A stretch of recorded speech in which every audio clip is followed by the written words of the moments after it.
Imagine being 7 years old. Okay.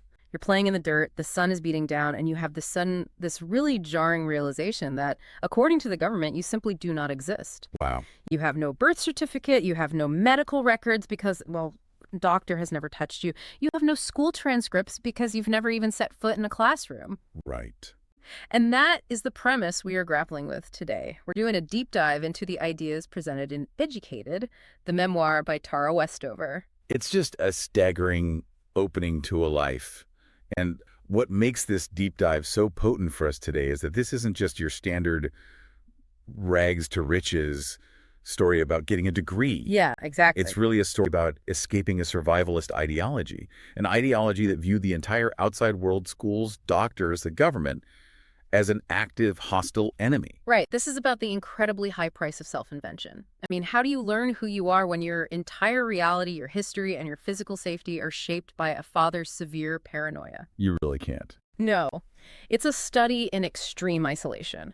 And to understand that isolation, for those of you listening, we really have to start with the geography itself, because in this narrative, the landscape is practically a main character. Absolutely. We are talking about the Mountain Bucks Peak in Idaho. Right. It absolutely dominates the narrative. It casts this literal and metaphorical shadow over the Westover family.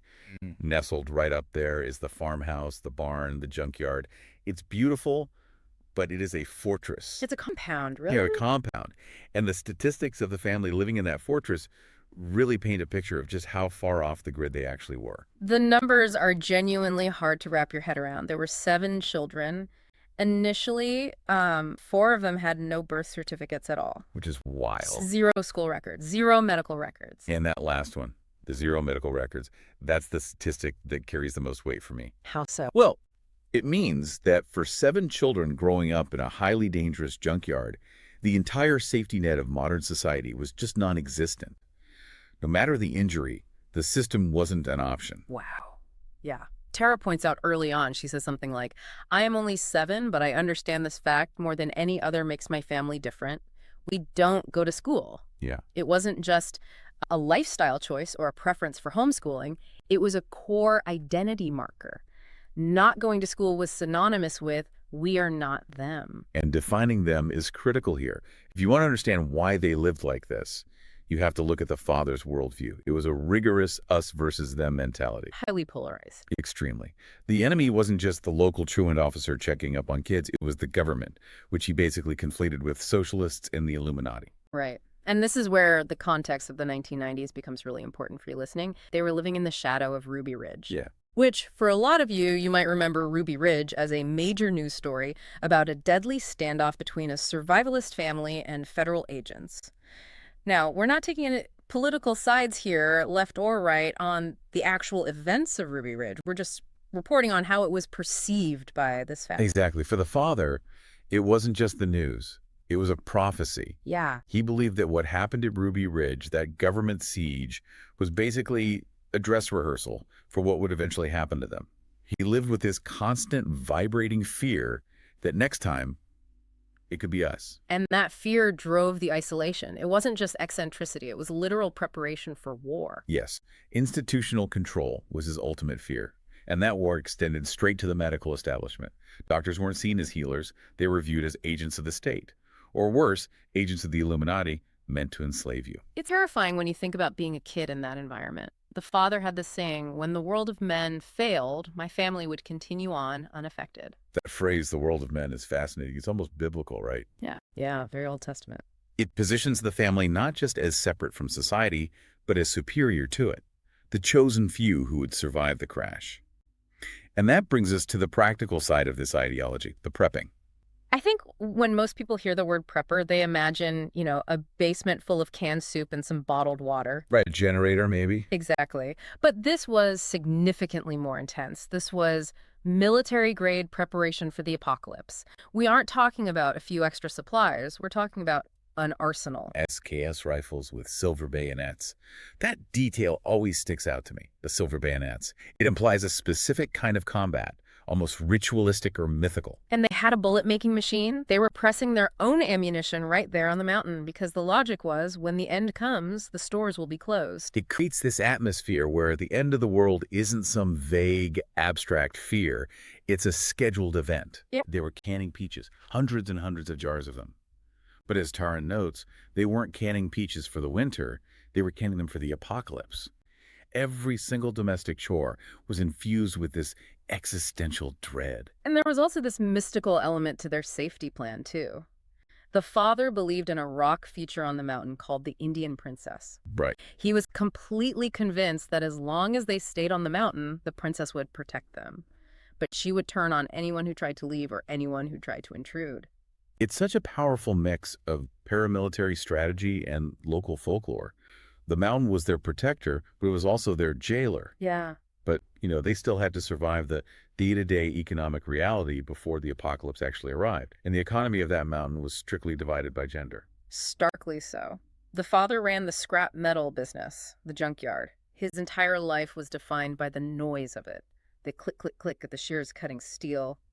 It was brutal, dangerous, intensely physical labor. Meanwhile, the mother was the healer. She was an herbalist and a midwife. And she actually became the primary breadwinner for the family in many ways. But her methods were entirely outside the realm of established science. She used something called muscle testing. Yes. For those who don't know, this is a practice where you basically ask the body what it needs. You hold a substance, like an herb or a medicine, and press down on an extended arm or muscle. If the arm stays strong, the body supposedly wants it. If it goes weak, it's bad for you. It's known as applied kinesiology in some alternative medicine circles, but here on the mountain, it was used as a divine diagnostic tool. She would brew tinctures based on these tests. Yeah. But there is a massive irony in her business model that I think really exposes the cracks in the father's ideology. That's the telephone. The telephone. Mm. Ideologically, the father despised the phone. It was a surveillance device, a direct tether to the Illuminati. But you can't be a midwife on call without a phone. People need to reach you when they go into labor. Exactly. So economic necessity forced a compromise. The very thing that was considered evil was required to put food on the table. It just shows that even in the most rigid fundamentalist systems, reality eventually forces its way in. It always does. However, those compromises rarely extended to their physical safety, and this is where the story gets incredibly difficult to process. We need to talk about the culture of accidents, starting with the first major turning point, which is the car crash. Yeah, this is a tough one. The family is in their station wagon. Tyler, who is 17, is driving. They are on a long haul, driving 12-plus hours through the night. Tyler falls asleep at the wheel. And consistent with the father's total rejection of government safety laws, nobody's wearing a seatbelt. Right. They hit a utility pole. The mother takes the worst of it. She suffers what is described as raccoon eyes, severe bruising around both eyes. Which any first-year med student knows is a classic sign of a basilar skull fracture. This is a life-threatening brain injury. In any other context, a helicopter is landing on the highway. Paramedics are intubating her. But here, the father decides no ambulance. He genuinely believes the hospital will kill her or report them to the government. Yeah. So she is taken to the basement of their house. She's treated with essential oils and energy work while her brain is literally hemorrhaging. And she survives somehow, but she is fundamentally changed. She becomes withdrawn, highly sensitive to light, prone to terrible migraines. That powerhouse mother, who is the herbalist and the midwife, essentially disappears into the basement, becoming a dependent. It's just a tragic example of how their ideology didn't just isolate them socially, it physically dismantled them. Yeah. But amidst all this chaos, there was one anomaly in the family, one person who was actively trying to build a different kind of life. Let's talk about Tyler. Tyler's fascinating because he represents the very first breach in the wall. In a house completely dominated by the chaos of the junkyard and the loud click, click, click of the metal shears, Tyler managed to create a sanctuary of order. He had his books, textbooks on trigonometry and physics, and he had his music. He listened to the Mormon Tabernacle Choir. Right, which is structured, harmonic, highly predictable. It was the exact opposite of the scrapyard. That music was basically a signal from another world entirely. And Tyler does the unthinkable. He stands up, fighting through a severe stutter, and announces, "I'm going to college." That moment must have been absolutely electric with tension in that house. He's not just saying he's leaving to get a job. He's saying he is joining the world of men. Right. He was introducing a completely new logic to the family ecosystem. He leaves behind these physical traces of his efforts, these little piles of pencil shavings where he had sat and sharpened his pencil over and over, studying in secret. But while Tyler escaped, Tara was still very much in the trenches. And we had to talk about the junkyard dynamics because this wasn't just kids doing farm chores. No, this was heavy industrial labor performed by children. It was incredibly hazardous. They were out there sorting aluminum, copper, steel. But the real danger wasn't actually the metal. It was the father's relationship with time. He was manic. He was always racing against the sun or the weather or the coming end times. Speed was always prioritized over safety. There are these terrifying images of the father hurling heavy steel barrels across the yard, not even looking where they landed, with his children standing right in the line of fire. It was a reckless disregard for life, completely disguised as hard work. And inevitably, that recklessness led to more trauma. There is an incident involving a metal bin that really epitomizes the survival of the fittest mentality they lived under, the impalement. Just the word impalement makes you shiver. Tara is inside a metal bin that's being lifted by a crane or a loader. She falls an 18-foot drop and her leg is skewered on a metal spike. 18 feet. That is a fall that kills people. She is impaled. And once again, the response is not to call 911. The response is, go on home. Mother will stop the bleeding. No tetanus shot, no stitches, just homemade tinctures and willpower. It really highlights how extreme physical pain was just completely normalized. In their world, suffering wasn't a signal that something was wrong. It was a test of faith. And that test of faith logic reaches its absolute peak with Luke's accident. This is perhaps the most gruesome event we're going to discuss today. Luke, one of the brothers, is draining gasoline from a car tank near a cutting torch. You can just see the disaster coming a mile away. The fumes ignite. Luke catches fire. He panics and runs through the dry brush, which obviously just feeds the flames. His leg is severely burned, third-degree burns. The skin is just gone. And the treatment, I struggle to even wrap my mind around this when I think about it. They didn't take him to a burn unit. They put his leg in a garbage can filled with dirty water, ice, and frozen vegetables. It's horrific. Dirty water on an open burn is a recipe for massive sepsis. And then, because they wouldn't go to a doctor to debride the wound to remove the dead tissue, they did it at home with scissors. The father's justification was always, the Lord will provide. But looking at it from the outside, it really feels like he was using God to justify sheer negligence. It goes deeper than negligence, though, doesn't it? It does. The father believed that seeking medical help was an act of spiritual betrayal. If you go to the doctor, you are actively telling God you don't trust him. So Luke's suffering became this perverse offering of faith. It's amazing any of them survived childhood. Truly. But for Tara, physical survival wasn't enough. She wanted to understand the world that she had been hidden from, so she began a process of self-education. And this is where the title of our deep dive really fits perfectly. She was juggling two entirely conflicting curriculums. She had the mountain curriculum, slopping pigs, scrapping metal, bottling fruit. That was what she was raised to do. But she started building a hidden curriculum. She found a copy of the Book of Mormon, she learned Morse code on her own, and eventually she got her hands on a stolen algebra textbook. That algebra book is the key to everything. She didn't have a teacher. She didn't have the internet. She just had the book. She describes staring at the equations, having no idea what the symbols even meant, and just sitting with them until the patterns finally emerged. She says, the skill I was learning was the patience to read things I could not yet understand. I love that insight so much. We so often think of intelligence as just knowing the right answer right away, but she frames it as the resilience to tolerate confusion. And that resilience gave her the courage to finally confront her father. She told him point blank she wanted to go to school. And he didn't try to stop her with logic or house rules. He used the one weapon he knew would absolutely gut her scripture. The story of Jacob and Esau. Right.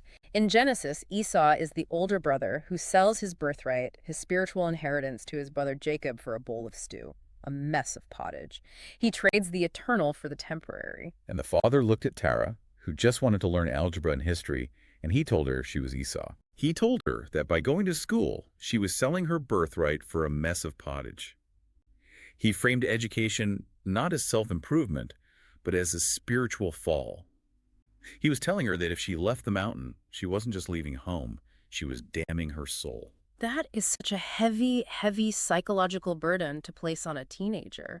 It frames natural curiosity as a literal sin. But she went anyway. She did. She took the ACT, she got into BYU, and eventually made her way to Cambridge and Harvard. And this leads us to the philosophical core of her journey. It wasn't just about accumulating facts and getting degrees. No, and this is where we have to bring in the philosopher John Dewey. There's a concept she engages with heavily. Education must be conceived as a continuing reconstruction of experience. Reconstruction of experience. Let's break that down for the listener. It basically means that learning new things changes how we view the past. When Tara learned about psychology, about bipolar disorder, about paranoia, she wasn't just learning vocabulary or words for a test.